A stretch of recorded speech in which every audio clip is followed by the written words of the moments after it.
Hello friends, welcome back to my channel. આજે આપણે બનાવીશું સિઝનલ લાલ મરચાંમાંથી બનતી ચટણી.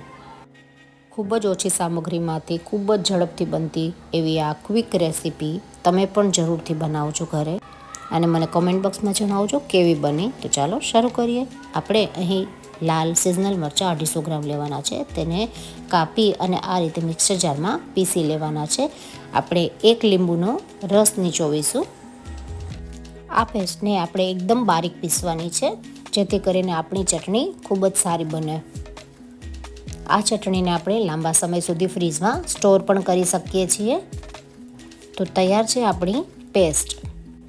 હવે આપણે મરચાં એકદમ લાલ કલરના જ લેવાના છે, રેડ એન્ડ ગ્રીન એવા મિક્સ નથી લેવાના. તો એ વાતનું ખાસ ધ્યાન રાખવું. હવે આપણે એક કઢાઈ લેવી અથવા કોઈ પેન લેવું, તેના અંદર આ તૈયાર કરેલી પેસ્ટને એડ કરવી. તેના અંદર 100 ગ્રામ ખાંડ એડ કરવી. આ એક માપ છે કે 250 ગ્રામ લાલ મરચાં હોય તો તેની સામે 100 ગ્રામ ખાંડ લેવી. મીઠું સ્વાદ મુજબ લેવું અને આ રીતે એકદમ ધીમી આંચ પર આપણે પકાવવાનું છે. તો 5 થી 7 મિનિટ માટે આ રીતે આપણે ચલાવતા રહેવાનું, જેથી કરીને આપણું મિશ્રણ નીચે ન બેસી જાય અને ચટણી દાજી ન જાય. તો આ રીતે એક્ઝેક્ટ 5 થી 7 મિનિટ માટે જ આપણે આ મિશ્રણને થવા દેવાનું છે, તેનાથી વધારે થવા દેવાનું નથી.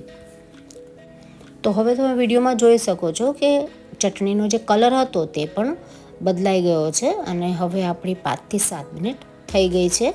તમે ઘડિયાળમાં જોઈ અને 5 થી 7 મિનિટનું કોઈ ટાઈમર પણ લગાવી શકો છો, પણ 5 થી 7 મિનિટ જ આપણે પકાવવાની છે. તો તૈયાર છે આપણે લાલ મરચાંની ક્વિક એન્ડ ઇઝી ચટણી.